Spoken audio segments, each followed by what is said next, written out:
सुगो को ये बात बहुत जल्दी समझ में आ जाती है कि देखो अगर ऐसे ही बाहर खड़ा रहा तो वो बीमार पड़ जाएगा। और सुगो इतनी बेकार बहन तो है नहीं जो अपने भाई को ऐसे ही बीमार होने दे। तो वो बुलाती है उसे अपने पास और उसे बोलती है कि तुम मेरे साथ सो सकते हो स्लीपिंग बैग में। और देहू भी मान जाता है। अब देहू स्लीपिंग बैग में आ तो चुका है, थोड़ी देर बाद ही खड़ी हो जाती है भाई साहब की मांग गई। अब सुगो सोच में आ जाती है कि उसके पीछे ये हर चीज़ क्या लग रही है। देहो का शरीर अभी भी बहुत ज़्यादा ठंडा है और उसे फिर से छींक आ जाती है स्लीपिंग बैग के अंदर। देहो बहुत देर तक बारिश में खड़ा था, इस वजह से उसे गर्म होने में टाइम लग रहा है। तो सुबह उसे कहती है, पागल इंसान, तुम मेरे थोड़ा और करीब होकर सो ताकि तुम्हारी बॉडी को हीट मिले जल्दी गर्म होने के लिए। देहो भी बोल देता है ओके। अब देखो देहो क्या करता है। देहो उसे हक कर लेता है अपने हाथों से और फिर उससे एकदम चिपक के सो जाता है। अब सुबह ये सोच रही है कि ये बहुत ज़्यादा एम्बेरसिंग है। मैंने इसे बोल तो दिया एकदम चिपक के सोने के लिए, पर अब मैं इससे ये कैसे बोलूँ कि अपने हाथों को हटा ले। पर उसके दिमाग में फिर से वही चीज़ आ जाती है कि ये स्लीपिंग बैग बहुत ज़्यादा छोटा है, मैं यहाँ पे कुछ नहीं कर सकती। और उसे वो हार्ड चीज़ भी अभी भी लग रही है। पर देखो एक कदम और आगे बढ़ाते हुए वो उसे रब करने लग जाता है। अब सुबह को और ज़्यादा फील हो रहा है। थोड़ी देर बाद देहो उसके संतरे पकड़ लेता है। सुबह इस चीज़ से एकदम ही चौंक जाती है। वो सोचती है कि ये एक एक्सीडेंट है या मिस्टेक। देहो मसलना शुरू कर देता है। सुबह सोचती है कि ये बहुत ज़्यादा लेट हो चुकी है। उसने जब उससे पहली बार हैक किया था उसे तभी हटा देना चाहिए था। पर अब देहू ने तो शुरू कर दिया है। वो अच्छे से दबाता है। सुबह उसे पूछती है कि देहू तुम ये क्या कर रहे हो। तो देहू कहता है, मैंने सोचा हम दोनों को अपनी बॉडी को गर्म करना चाहिए। क्या आपको ऐसा फील नहीं हो रहा कि आपकी बॉडी गर्म हो रही है। सुबह कहती है, हो रहा है, पर तुम ऐसा कैसे कर सकते हो। तो देहू कहता है, ये बुरा नहीं है ना। सुबह यार सोच में पड़ गई कि अब मैं क्या करूं, ये तो मेरे साथ खेल सा रहा है। पर पता नहीं क्यों उसे ये अच्छा लग रहा है। तभी देहो बोलता है सुबह से कि सुबह हिलना मत, मैं तुम्हें और ज़्यादा गर्म करने वाला हूँ। सुबह कहती है, इसका क्या मतलब हुआ, तुम मुझे और ज़्यादा गर्म करने वाले हो। देहो ने अपने कपड़ों में से हार्ड बांका बाहर निकाल लिया और वो रख देता है सुबह पर। सुबह बोलती है, ये क्या है। देहो कहता है, ट्रस्ट करो मुझ पर, ये तुम्हें और ज़्यादा गर्म कर देगा। और वो फिर से रब करना चालू कर देता है। अब सुबह अनकॉन्शियस होने लगी है और उसके दिमाग में बहुत सारी बातें चल रही हैं। थोड़ी देर बाद देव सुबह से पूछता है, सुबह क्या तुम्हें गर्मी फील हो रही है। तो सुबह बोलती है, हाँ, पर मुझे मेरे शरीर में जलन महसूस हो रही है, पर मैं खड़ी नहीं हो सकती। देव कहता है, एक मिनट रुको सुबह। और अब देव अपनी पूरी हार्ड बांकाई उसके अंदर दे देता है। इस चीज़ से सुबह की तो हालत खराब। देव फिर सुबह से पूछता है कि सुबह अब तुम्हें गर्मी फील हुई। सुबह कहती है, हाँ, ये काम कर रहा है, पर तुमने अभी कुछ डाला। देव कहता है, हाँ, पर ये सब ठीक है, ये हीटअप करने का तरीका है। थोड़ी और देर इन दोनों का ये सब चलता है। उसके बाद देव कहता है, थोड़ी देर हम ऐसे ही लेटे रहते हैं तो सब कुछ ठीक हो जाएगा। सुओ के दिमाग में चल रहा है कि भाई तू कर क्या रहा है ये। तो वो देव से कहती है कि देव सुनो, हिलना मत, ऐसे ही लेटे रहो। देव भी बोल देता है, ठीक है, नहीं हिलूंगा। थोड़ी देर ये वैसे ही लेटे रहते हैं। थोड़ी देर बाद सुओ को रियलाइज़ होता है कि उसका शरीर कपकपाने लगा है। तो वो देव से बोलती है कि तुम हिल क्यों रहे हो। देव बोलता है, मैं तो नहीं हिला। सुबह बोलती है, मेरा मतलब है तुम नहीं, जो तुमने अभी डाला था वो। देव कहता है, ये इसलिए है क्योंकि तुम उसे स्क्वीज कर रहे हो, ये एक नेचुरल रिस्पॉन्स है। सुबह सोचती है, क्या बकवास चीज़ है, मैंने ऐसा कुछ नहीं किया, तुम ही हो जो मुझे छड़ी से मार रहे हो। वैसे ही छड़ी कब ढीली होगी। देव कहता है, ओ सुबह, ये नहीं होगी। तो सुबह बोलती है, ऐसा क्यों। देव कहता है कि मुझे बहुत अच्छा फील हो रहा है, इसलिए ये अपने आप शांत नहीं होने वाला। सुबह फिर कहती है कि अब हमें क्या करना चाहिए। तो देहो कहता है कि हमें अब हिलना दोबारा चालू करना पड़ेगा, यही एकमात्र रास्ता है। और ये बोलते ही इन दोनों का खेला दोबारा चालू। देहो से एक और बार पूछता है कि क्या सुबह हमें अब थोड़ी देर के लिए और रुक जाना चाहिए। तो सुबह बोलती है, नहीं, तुम जल्दी इसे ख़त्म करो और इसे हटाओ। देहो कहता है, क्या तुम श्योर हो।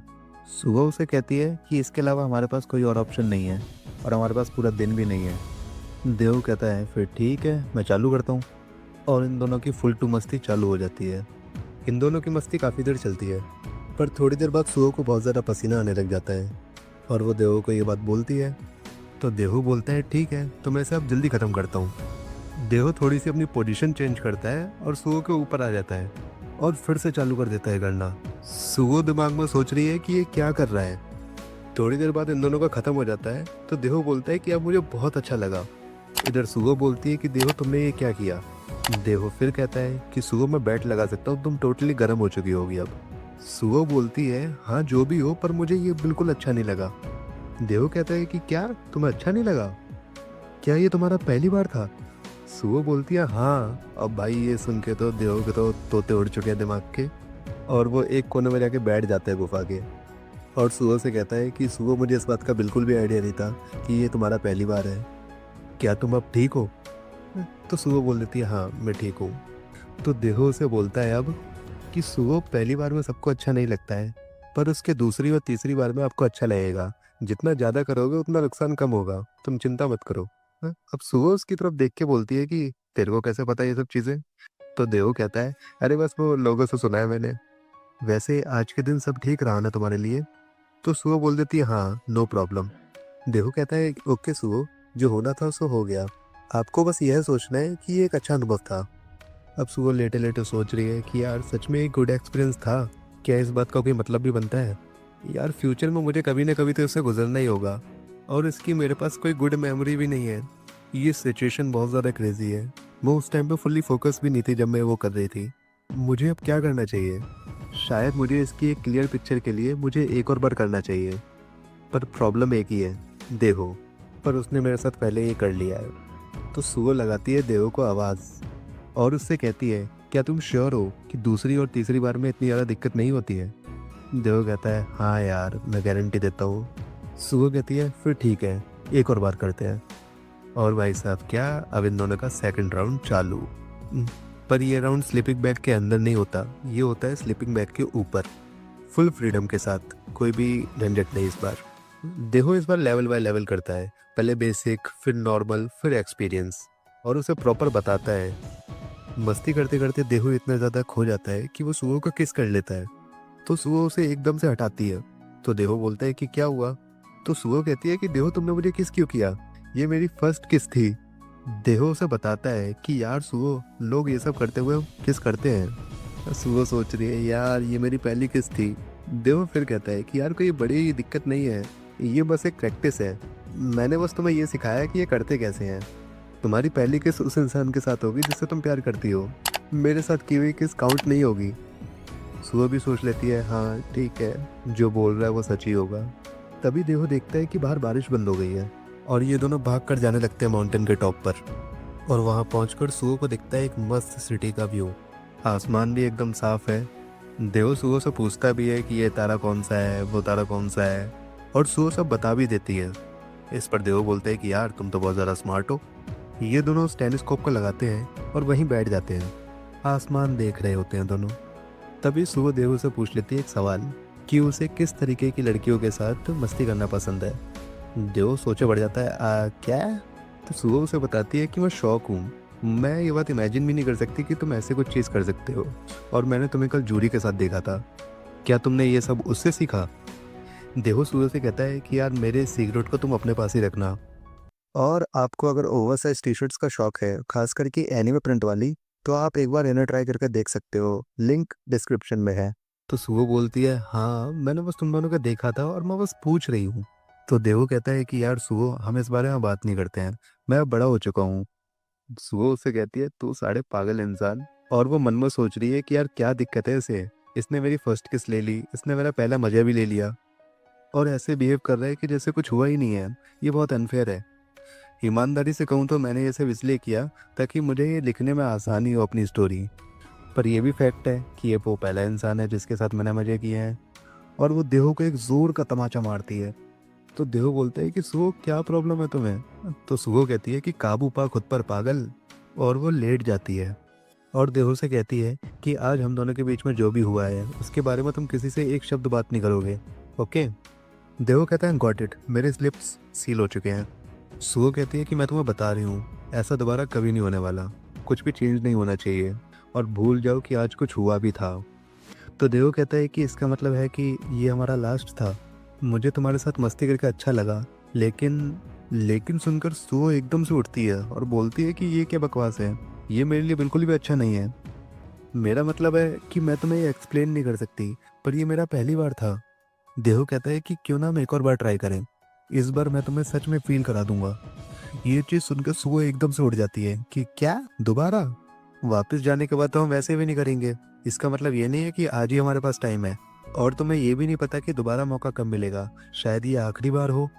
वैसे भी हम पहले ही 2 बार कर चुके हैं, तो तीसरी बार करने में कोई बुराई नहीं है। अब सुगो का भी दिमाग चलने लग जाता है, बात तो इसकी ठीक है, हम पहले ही 2 बार कर चुके हैं और इसे अब मना करने का कोई मतलब भी नहीं है। और उसकी स्टोरी के लिए भी ये चीज़ बिल्कुल भी ठीक नहीं होगी कि उसे आधी अधूरी चीज़ें पता है। तो ठीक है, मैं करूँगी लास्ट टाइम। अगर तुम इतना इंसिस्ट कर रहे हो तो ठीक है, बताओ मैं तुम्हारे लिए क्या कर सकती हूँ। देहो कहता है ये सब तुम मुझ पे छोड़ दो, मैं प्रॉमिस करता हूँ तुमसे कि तुम्हें इस बार बहुत ज़्यादा अच्छा फील होगा। और ये बोलते ही देहो लग जाता है अपने काम शुरू करने में। अब ये दोनों भाई साहब खुली पहाड़ी पे खुले में चद्दर बिछा के लगे पड़े हैं करने में। इन दोनों की मस्ती काफ़ी लंबी चलती है, पर जैसे ही इन लोगों का ख़त्म होता है तभी इन लोगों को दिख जाता है मीटियोर शावर।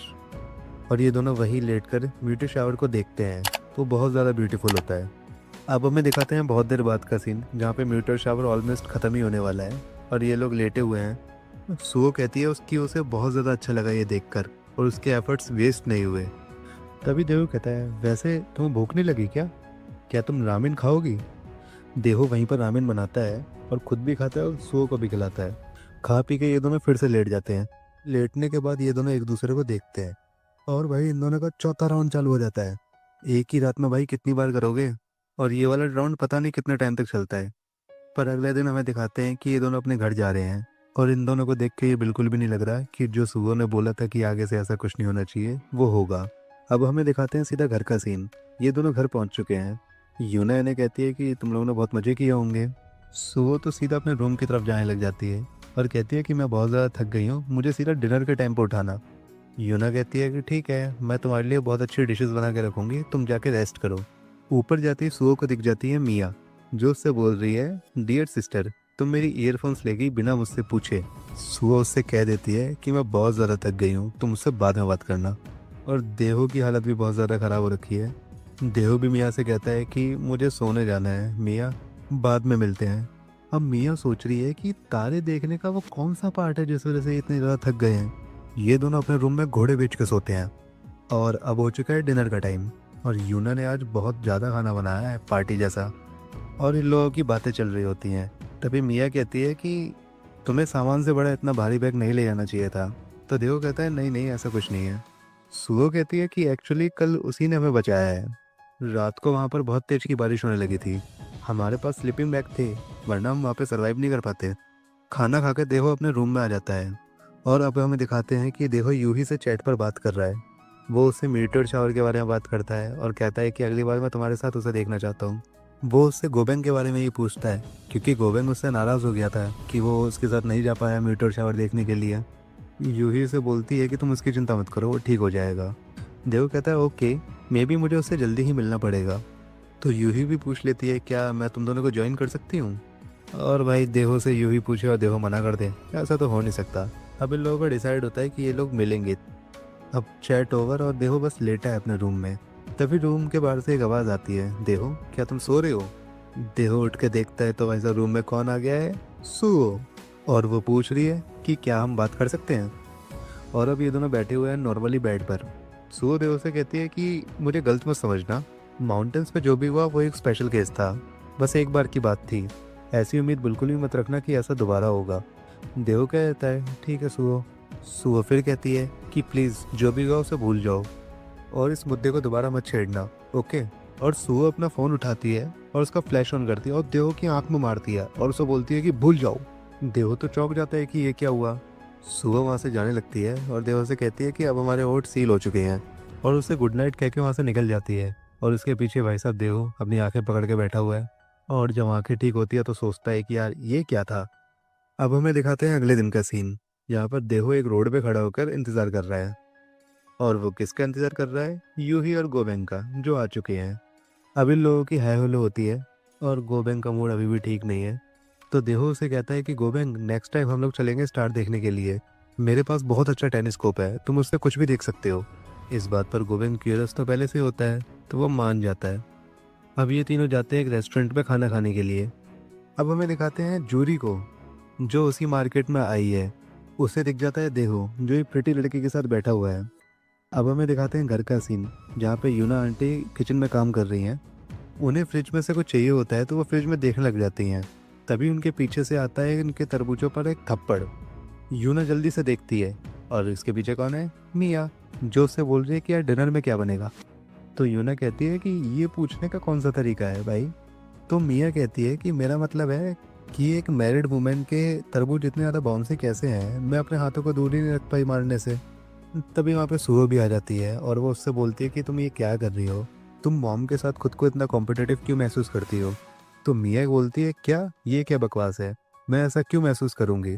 सुहो जवाब देती है क्योंकि तुम हर चीज़ में उनकी इतनी अच्छी नहीं हो। क्या तुम चाहती हो मैं एक एक करके सारी चीज़ें बताऊँ। और बस इन दोनों की बहसबारी अब चालू हो जाती है। अब हो चुकी है रात और देहो मस्त अपने रूम में सो रहा है। तभी उसके रूम में होती है किसी की एंट्री और वो अपने पैरों से देहो की बांकाई को मसलने लग जाती है। इस वजह से देहो की आँख खुलती है तो देहो देखता है अपने सामने मिया को। तो देहो कहता है कि तुम यहाँ पे क्या कर रही हो। इस पर मिया कहती है कि जब से तुम माउंटेन से वापस आए हो तुम तो मेरी तरफ देख ही नहीं रहे हो। बताओ मुझे, क्या तुमने किसी और के साथ मजे किए हैं। और वो उसके केले को अपने पैर से दबाने लग जाती है।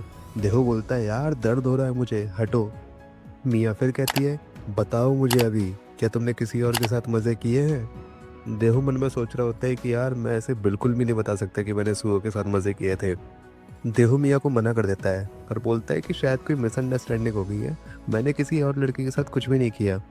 अब मिया कहती है हाँ ये तो ऑब्वियस था, तुम्हारी लाइफ में मेरे अलावा कोई और लड़की है ही नहीं। और ये कहने के साथ ही इन दोनों की मस्ती चालू हो जाती है। मिया देहो को पूरे पूरे मज़े दे रही होती है और देहो भी बादशाह पूरे पूरे मज़े ले भी रहा है। दूसरी तरफ देखते हैं हम सुहो को जो अपने रूम में अपनी स्टोरी पूरी कर रही है। और माउंटेन्स पे जो भी हो उस वजह से उसे काफ़ी एक्सपीरियंस मिला है जो उसके अभी काफ़ी अच्छा काम आ रहा है। यही सब सोचते सोचते सुहो देहो के रूम के सामने आ जाती है और वो देहो के रूम को एक नज़र देखती है और वहाँ से चली जाती है और सोचती है कि यार मैं ये सब होने के बाद देहो का कैसे फेस कर पाऊंगी। और दूसरी तरफ रूम में मिया और देहो अभी भी लगे हुए हैं अपना काम करने में। अगली सुबह यूना अपने हस्बैंड से अपनी आंटी के पास जाने के लिए कहती है। तो उसके हस्बैंड पूछते हैं क्यों, वहाँ पे कुछ हुआ है क्या। तो यूना आंटी बताती है कि कुछ दिन पहले उन्होंने अपनी आंटी को कॉल किया था तो वो खेत में काम कर रही थी और उनकी पीठ में मोच आ गई जिस वजह से वो चल फिर नहीं पा रही है। तो मुझे लगता है मुझे वहाँ जाकर उनकी खाना बनाने और घर के काम करने में मदद करनी चाहिए। तो यूना का पति कहता है मेरा शेड्यूल बहुत ज़्यादा टाइट है और मेरी बिजनेस ट्रिप भी है कुछ दिनों की। यूना कहती है कि तुम्हें चिंता करने की कोई ज़रूरत नहीं है, मैं बस से चली जाऊंगी, मैं पहले भी वहाँ पर जा चुकी हूँ, ज़्यादा लंबा रास्ता नहीं है। उसका पति कहता है कि तुम रात बिताने के लिए सामान भी तो लेके जाओगी, तुम देहो को अपने साथ क्यों नहीं ले जाती। यूना कहती है देहो, मैं अकेली ही चली जाऊंगी और देहो को अपने भी तो काम है। तभी देहो कहता है कि मैं एकदम फ्री हूँ और मुझे आपका सामान उठाने में कोई दिक्कत नहीं है। मिया भी कह देती है कि हाँ मॉम इसे ले जाओ, ये बहुत स्ट्रांग है। यूना फिर कहती है कि अरे इसकी कोई ज़रूरत नहीं है। इस बार तो अंकल भी बोल देता है कि हाँ ये एक अच्छा प्लान है, जस्ट गो विद हिम। अब यहाँ से सीधा सीन शिफ्ट होता है। बस आ चुकी है, यूना और देहो जा रहे हैं और बाकी सब लोग इन्हें बाहर छोड़ने के लिए आए हैं। ये दोनों बस में बैठते हैं और निकल जाते हैं। यूना बस में देहो से कहती है कि हमें रास्ते में उतरना है, सो मत जाना। देहो भी कह देता है हाँ हाँ ठीक है, नहीं सोऊंगा एकदम। अब इन्हें दो बसें चेंज करनी है तो पहली बस में ये बैठ चुके हैं, वो इन्हें आधे रास्ते छोड़ती है। दूसरी बस के लिए लोगों को काफ़ी ज़्यादा वेट करना पड़ता है, जब वो आ जाती है तब ये लोग उस पर बैठते हैं और दूसरी बस में ये दोनों ही सो जाते हैं। इतने लंबे सफ़र के बाद ये लोग शाम को पहुंचते हैं अपनी आंटी के घर पे। यूना बहुत ज़्यादा थक गई है। यूना आंटी के घर के बाहर खड़े होकर उन्हें आवाज़ लगा रही होती है पर अंदर से ना कोई आवाज़ आती है और ना कोई गेट खोलता है। तो यूना जाके खिड़की से अंदर देखती है और बोलती है क्या कोई है अंदर, पर अंदर से फिर से कोई आवाज़ नहीं आती है। तो यूना करती है फिर आंटी को कॉल। कॉल लगती है तो वो बोलती है आंटी कहाँ हो आप, हम आपके घर पे हैं। तो भाई ये आंटी तो एक हॉट स्प्रिंग में बैठी हुई है और बोलती है कि उसके गांव वालों ने इसे सजेस्ट किया था इसकी बैग के लिए। और वो बोलती है कि उसे लगा था कि यूना नहीं आएगी इसलिए वो यहाँ पे आ गई और ये अब 2 दिन बाद आएगी। और उसका फ़ोन कट हो जाता है। यूना देहो से कहती है कि देहो अब हम क्या करें, आंटी घर पे नहीं है और हम दोनों यहाँ पे अकेले हैं। अब देहो और यूना बहुत ज़्यादा गदर मचाने वाले हैं क्योंकि ये लोग पूरे 2 दिन तक अकेले हैं। तो ये सब देखिए आप अगले पार्ट में। तब तक के लिए बाय बाय। और आपको अगर ओवरसाइज टी शर्ट्स का शौक है, खास करके एनीमे प्रिंट वाली, तो आप एक बार इन्हें ट्राई करके देख सकते हो, लिंक डिस्क्रिप्शन में है।